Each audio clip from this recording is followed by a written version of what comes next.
Hey, Justin Dyson here, Dyson Apiaries.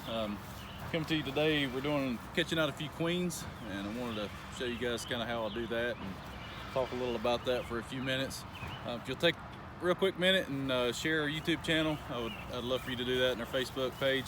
I'm trying to get the word out a little bit here. It's Dyson Apiaries. So we're going to get in this hive. One thing you'll notice if you look, this one right here has got a green tack on it. My dad with Triple J Honeybee Farms told me, kind of taught me the method there years ago about how to keep up with which queens are ready to be called out, which ones are currently mating, and then it just kind of gives you a system of how to keep yourself on schedule. So it looks like we got a little helper coming over here to help us today with his Nerf gun. I hope he doesn't start shooting honeybees. But anyway, so what we do with these tacks, the color goes in the order of the queen marking colors. So we always know the next one, you know, it starts like this year is blue, and the next year is white, next year is yellow. So we go in that same sequence every week. So anyway, I know this one right here is green, and that is what I'm pitching out this week. So I should have a mated queen in here that's been laying for about 2 weeks. We like for them to lay a little bit. It helps to get their production up. There's some research out there that states that the ovarioles they kind of develop a little better if you let the queens lay a little longer. And also we like to see the larvae start developing from that queen, and that ensures to us that that the queen is laying fertilized eggs. So we're going to get in here. I'll kind of show you what I run here. Is I run 4-section queen castles. There's a lot of different methods. You can use queen castles, you can use nukes, you can use the little baby nukes. There's a lot of different methods to make queens. I don't raise a ton of queens, and this seems to work well for me for standardization of equipment. So this runs a deep frame in it, and there's 4 sections in here, each with 2 frames. So this is where I put my queen cells at, and they get mated from here, and then I catch them out and sell them, or maybe put them in divides for myself or some of the nukes that I sell. So come a little closer here, and we'll see. They're just starting to cap some of these cells here. Flip this over, not seeing our queen yet, but it is laid absolutely solid. Got some developing larvae there.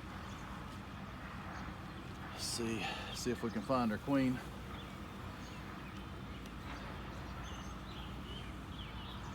And there she is. So here's our mated queen, and like I said, she's been laying about 2 weeks. She's getting nice and plump, getting swelled up nice there, and ready to take on a full production colony. So as I'm looking, she has laid every single cell all the way out to the edge. And it's kind of unfortunate because tomorrow night it's supposed to get back down to 33 degrees, and this colony here will not be able to support all of these out here on the far edges. But there's eggs everywhere. That queen is ready for a full colony. She's laid every cell she can possibly lay. So I'm gonna go ahead and catch her out. If you come around behind me here. So we mark our queens. This year's blue. I use this light blue. I kind of like it a little better. It shows up a little better. But for the years that end in 5 and 0, you use blue. It's just this Uniposca. I think it's a medium tip. You can get it in any bee supply places, or you can find it other places as well. It's a PC-5M. That's what I use. I mean, there's probably other ones. Not necessarily endorsing those, but that is what a lot of people use. So let me see if I can find her again. She ran off on me while I was running my mouth.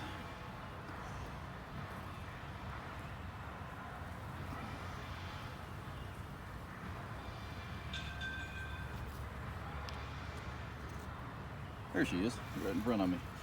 All right, so the way I catch them is I just grabbed one of their wings.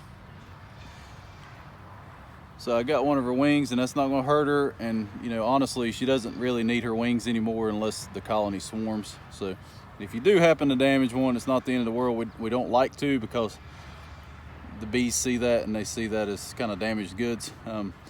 But then I kind of push her up there, and I get her right between my fingers like that, and I make sure that the pressure is on, very light pressure, is on the thorax, not the abdomen. See, her abdomen is free. I have all of her legs folded down. None of her legs are sticking up. You don't want to break out any of those legs, especially the front ones. Those are what she measures the cell with to determine. So there's the little spot. I'm gonna give that just a second to dry.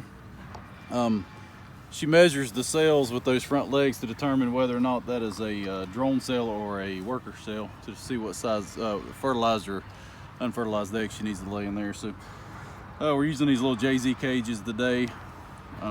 So I got it open. Queen is marked. I'm gonna put her in there. Sometimes she gets away from me and I have to catch her again, but just gonna slide her in there. I wanna make sure she's in the bottom of the cage. And when she's in the bottom of the cage, I will close it up real quick, and then I'm gonna catch about 3 attendants. Gotta catch them so they don't sting you, and stick them in butt first. That's what I like to do. So let's get 3 in there to kind of take care of her.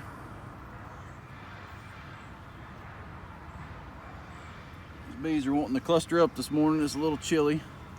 So that is good to go. We now have a mated queen with 3 attendant worker bees in there to take care of her. Again, just kind of showing you a little bit of the process that we use here. Appreciate you checking out the video today. Again, if you wouldn't mind sharing the video, sharing our YouTube channel and our Facebook page, I'd much appreciate it. Thank you for your support. Y'all have a good day.